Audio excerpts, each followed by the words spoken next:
I really need to get rid of this game already, especially with how it has been affecting my life. It got to the point where I collapsed at work today. Once I woke up, I checked my emails to see that I was put on sick leave until further notice. I guess that means more time to play the game. But enough rambling, I may as well talk about the sixth world of my playthrough. Fulgur. When the world loaded in, the first thing I noticed was that the board had multiple branching paths that intersected at the center. The path I took wasn't the quickest, but it did cover all the level types. The only monster awaiting me on the other side of the board was Jet Jaguar, another sensible choice, since he was an opponent of Kaigan. As for the music, it was an ambient synth track with muffled percussion. This time there were 7 levels, which are, in the order I played them in: Junkyard, City, Moat, Pipeworks, Gravity, Archive, and Power Plant. Kaigan's moveset was pretty straightforward. Pressing the A button would cause him to swing his hooks, while pressing the B button made him fire a thin laser. Pressing the start button would cause Kaigan to use his buzzsaw, and to be honest, I'd be lying if I said that I didn't use the hell out of it. Junkyard was what established the gloomy atmosphere of Fulgur, even if the somewhat upbeat but deep piano melody said otherwise, especially with the thunderstorm noises that I assumed were part of the song. In some of the levels on this world, there would be an occasional lightning strike in the background, causing the screen to light up. It was an interesting detail, even if said detail did hurt my eyes a little. As for enemies, the only ones I encountered were crab-like things that blended in with the junk this level had, much to my annoyance. City was much larger than I expected for a game about kaiju. Regardless, the level started quietly enough, since all I needed to do was walk to the right, while listening to the music, which was similar to the board theme, but with a more somber tone. After around 10 or so seconds of walking, I ran into this weird bird-like thing. I thought it would be friendly at the time, since it didn't attack me immediately.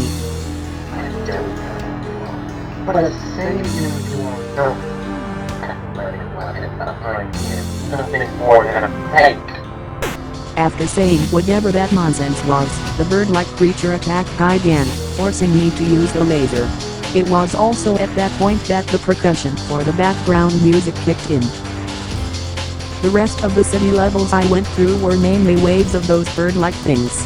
I used the buzzsaw in order to cut them down. Didn't really feel good about it, but it's not like I had another choice if I wanted to continue. Moat was exactly what I expected, minus the fact that it was another shoot 'em up level. The music this time was actually something I recognized, Bangkok's theme from Godzilla Unleashed, Double Smash. The main enemies of this level were drones of many varieties. As for how this stage played, it wasn't nearly as bad as Travis's flight level by virtue of having a different move set more equipped for those types of levels. The laser was remapped to the A button, while the buzzsaw was moved to the B button. As for what happened when I pressed the start button in this level, it caused Kaigan to temporarily become a diamond, which came in handy quite a bit. Partway through the level, Megalon showed up and destroyed one of the larger rocket-firing drones. I'd be lying if I said it was unexpected, but that didn't really make this acknowledgement of Kaigan's most famous ally any less pleasant. At the end of this level was another mini-boss that looked like a gigantic drone with 4 hands. It mainly moved around like the core from Cave Story and fired rockets from one handpipe, while the other handpipe acted like a machine gun. If I was gonna be honest, this fight was tough and took me around 3 to 4 minutes to complete, mainly because I had to concentrate on dodging, leaving very few windows for me to attack the mini-boss.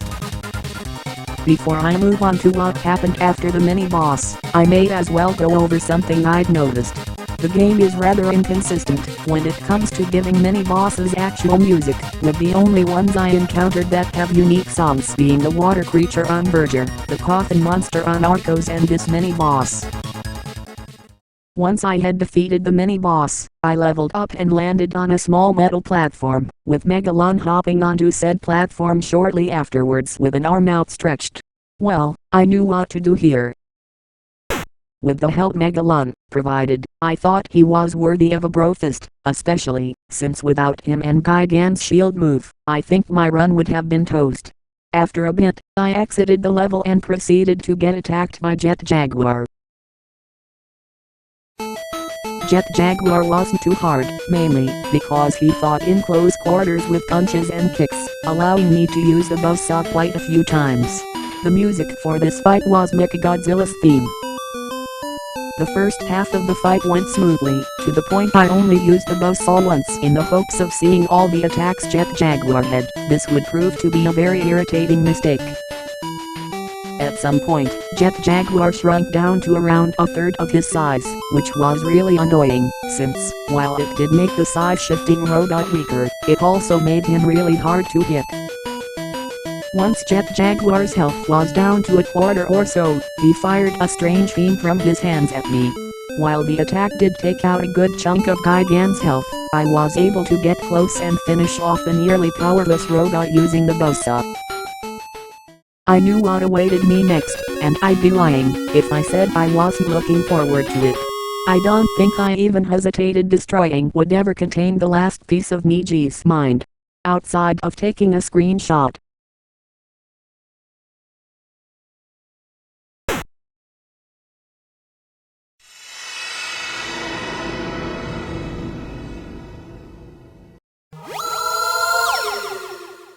Once Niji had absorbed the last piece of his mind, he became much smaller and more compact, and you guessed it, we conversed again. Although, this instance was kinda special. My mind is complete at last. I don't think I can thank you enough for this. Glad to hear that. Would you mind if you answered some questions for me? There are a few things that I want to know regarding you and this game. Alright, I guess I can answer some questions. But do be mindful, since I'll only be able to resist the pull of my soul for 6 questions. After Niji said that, his usual relaxing theme was replaced by a suspenseful remix of the password music. After a bit, I asked the following.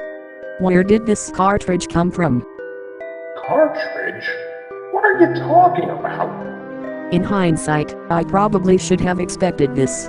When trying to get information regarding the cartridge itself proved to be a bust, I decided to stick to questions regarding the contents of my playthrough. My second question was, what were you like before you got split into 7 pieces? Now that's a good question. I was originally a humble star wanderer seeking to research planets. Well, that wasn't until the deal maker came along. Well, I guess it's good to know more about my chromatic friend. But since I was reminded of the dealmaker, I decided to make my next question the following. Who is the dealmaker? The dealmaker is a vile being that creates creatures for the sole purpose of destruction. It's telling that he's slipping apart for getting too close to his operation. I don't think it's any wonder that nobody knows his motives. Well, I kind of expected this, since the dealmaker doesn't exactly seem virtuous, but I didn't think it'd be that bad. I still had 3 questions left, so my next question was this. What's the history of each planet I went to? Well, using the knowledge I had before we got split apart as well as some pattern recognition, each planet we went through so far had a civilization destroyed by the dealmaker. Naturally, as one last bid for survival, they dreamed up a savior that wasn't able to help them. Ghidorah. This was insightful, but why was Ghidorah being treated like a savior anyways, especially after having destroyed Venus in his debut movie?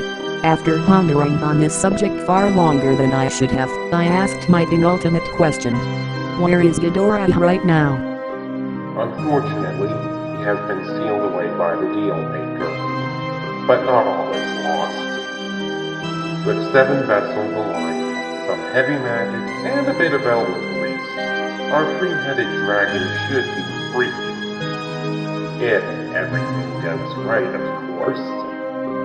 At this point, I was starting to get worried Niji might actually have skeletons in his closet, mainly because there was only one benevolent Ghidorah in the Godzilla franchise, and it wasn't Showa Ghidorah, the one that I'd presumably play as in the final world. So I asked this out of concern. Do you have any ulterior motives? When I asked this, the music stopped and I prepared for the worst. This was Niji's response. Ulterior motives? Don't be ridiculous. The shards of my mind were too scattered for me to think of anything remotely resembling a plan, let alone an evil plan. I mean, I am no saint, especially regarding my anger towards the deal-maker, but I would never cause senseless destruction willingly.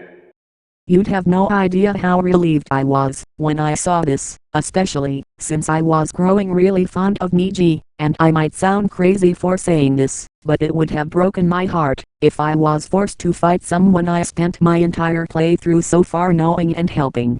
Back to the game, I was only able to say 2 words after this.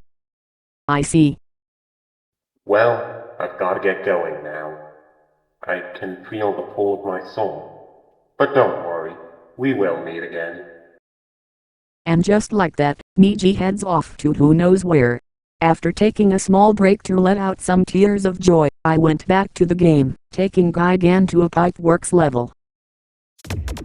Pipeworks was a cramped level that took place in what I can best assume to be the sewers of Fulgur, with a bouncy, fast-paced electronic melody playing in the background. The strange bird things from City returned, but I also encountered a new enemy that was a spiky blob with an eye in it.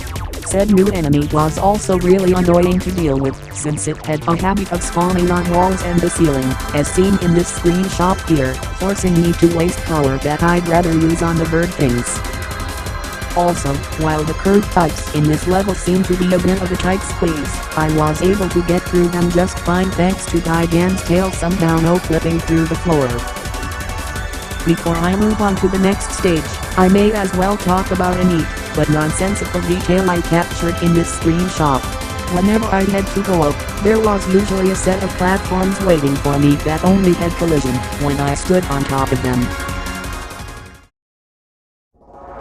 Gravity seemed to take place in some kind of factory, judging by the gray, sci-fi-ish look. The purple lights on the floor tiles moved quickly and were disorienting to look at, not helped by the background music being an inconsistent technological track. While some of the levels I went through occasionally had different types, gravity stage variations were the most distinct from each other. The main gimmick of the first variation were the electronic panels in the background that flipped your gravity whenever you went past them. I also encountered another drone type that shot electric balls from its Tesla coils. The second variant of the gravity level type took place in front of some gears and switched between low gravity and high gravity on a dime. Sorta like that. Even if I did take quite a bit of damage from being in the air during a change to high gravity, it also took out a few of the bird things for me, so I'm not exactly complaining. Doesn't make me feel any less bad for them though. The third gravity level type pitted me against this strange drone that flew around erratically and often changed the gravity. Said changes were indicated by its eye. The strange drone's only attack type was firing projectiles from its arm cannons, but said attack often changed depending on the gravity. Low gravity had the drone fired 3 projectiles moving in a wave-like path, medium gravity was 2 energy balls firing off like a shotgun, and high gravity turned the attack into a concentrated beam that bounced off the floor and ceiling. If I'm gonna be honest, this was a surprisingly easy mini-boss compared to the one from Moat, especially since I had access to the buzzsaw. Didn't stop it from being any less neat. Once I defeated the strange drone, I leveled up again. Archive took place in a claustrophobic room, with the background ambience, not music, because I can't classify what played in the background as proper music, consisting of distant machinery. After approaching the computer and pressing start, I was taken to this strange screen. I have no idea what an Akertan was supposed to be, nor do I have the energy to research what that is. After a bit of thinking I went into the Planet Archive. I was then taken to a strange menu with a bunch of binary numbers ending with DS. I don't know what this means either, not to mention most of the logs were talking about relatively mundane stuff, but the last 4 stood out to me, so I'll post screenshots of those. Our power has reached critically low levels. Attempting to figure out the origins of this anomaly has gone nowhere, since certain pieces of camera footage have been wiped clean. However, a blue figure has made itself known, offering to give us all the power we'll ever need to survive. I don't know if I should accept this shady deal, but it's clear we don't have another choice. This is bad. Really bad. This thing known as the Axolum has systematically destroyed not just our cities, but our hopes for survival. Even worse, the Axolum's electricity matches that of the power that's been stolen from us. There's no other explanation. The dealmaker used the stolen electricity to make the Axolum. If there's anyone out there that can get us out of this hopeless situation, it's Ghidorah. All of our weapons were useless against the Axolum, so we'll need another, more benevolent monster to combat the one we've been dealing with. And then the wicked dealmaker that summoned him. Ghidorah is from space, so chances are he'll probably take pity on us and save the day. Right? Right?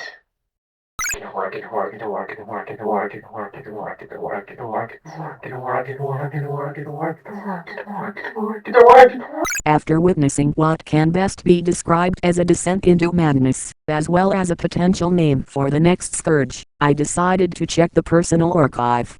I could only curse my curiosity for what happened next. Geez, how long do these ruins go on? I don't really know, but surely we can find something in good condition for this project, preferably before one of us dies from boredom.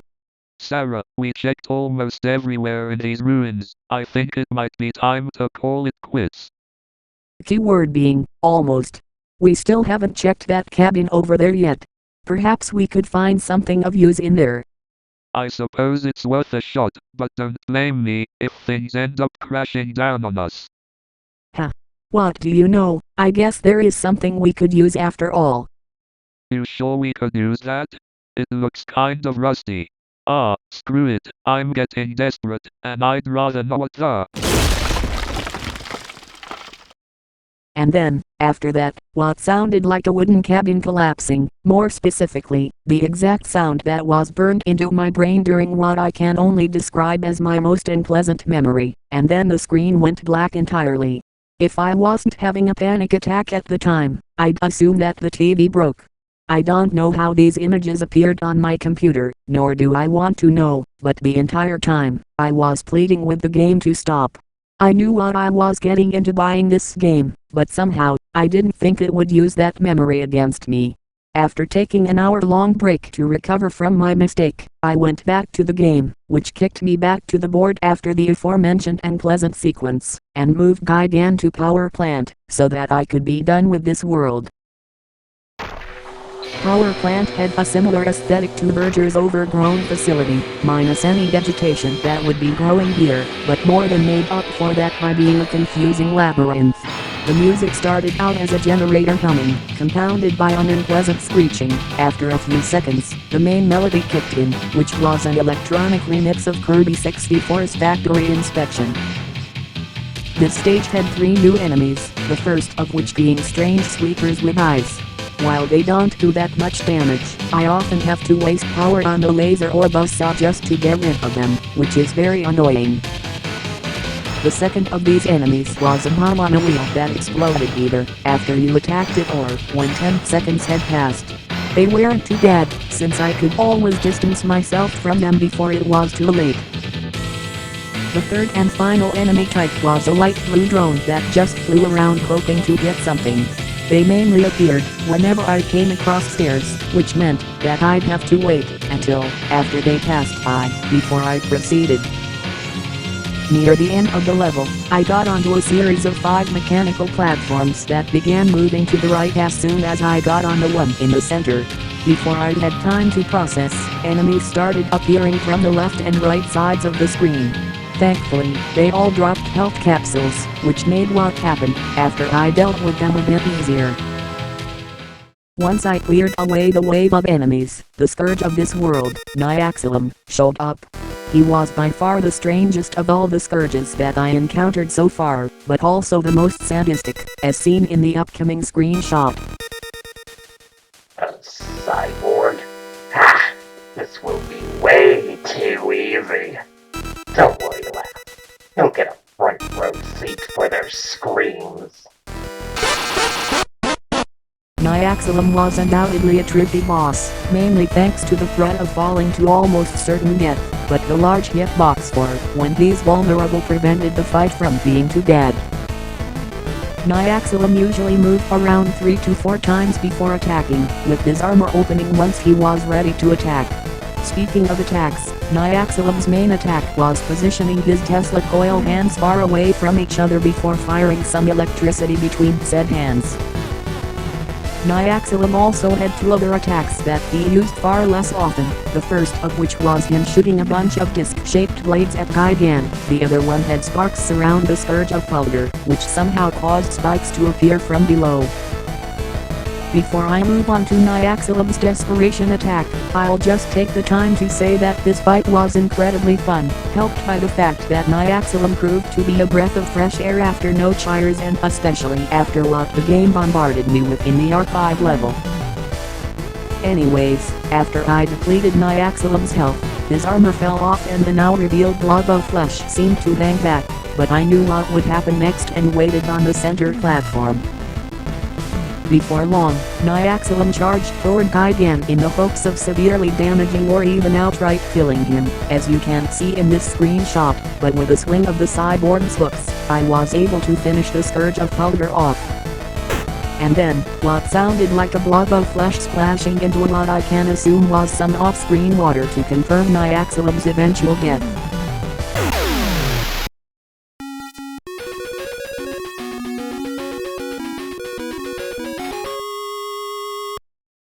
If I'm gonna be honest, this world took its toll on me, not just with how long it was, but also with what happened in the archive level, but at the very least, I was able to get some answers. Regardless, I will be taking a bit of a break to get my bearings together, before I resume playing this game.